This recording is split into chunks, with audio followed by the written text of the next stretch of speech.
con Sweet Orange, con này là con Holy Panda, con này là con York Panda, con này là Jelly Strawberry V1, này là MMD Panda, con này là Virus. Rồi anh em lưu ý cái thứ tự của Sweet nha. Thì mình sẽ lấy hai cái con nút này để thay cho cái nút F với lại J, bởi vì là hai cái nút F với J trong cái bộ keycap này nó lởm nên là nó cho cái sound test âm nó không có được chính xác. Rồi ok, con này là con Sweet Orange nè.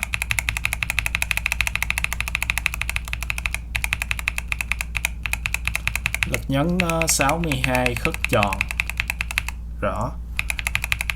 Cái âm bottom out nó cho một cái tiếng nổ đặc trưng của Nylon. Con này là con Holy Panda, bottom out nghe đanh.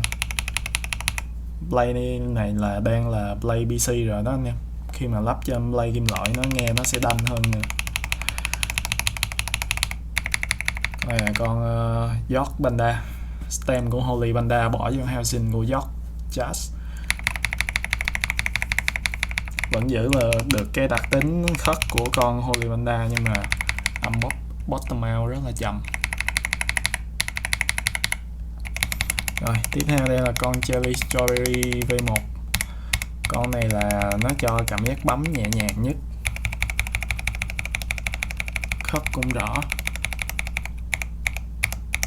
Con này xuyên led cũng tốt, tuy nhiên là housing nó màu đỏ thì nó sẽ hơi biến chuyển mấy cái led mà nó có tông nóng, rồi nó chuyển mấy cái led mà tông nóng thì nó sẽ sáng hơn, còn mấy cái màu mà nó tông lạnh thì nó sẽ hơi bị chuyển đi tí xíu. Con này là con MMD Transparent Panda, âm của nó khá là trầm.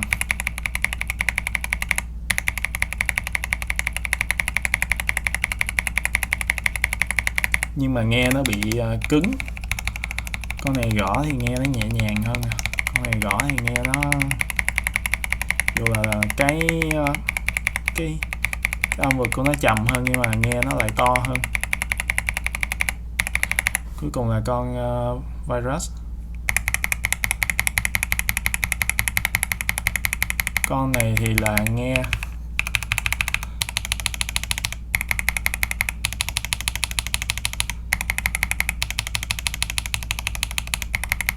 nó đang so với lại con Holy Panda.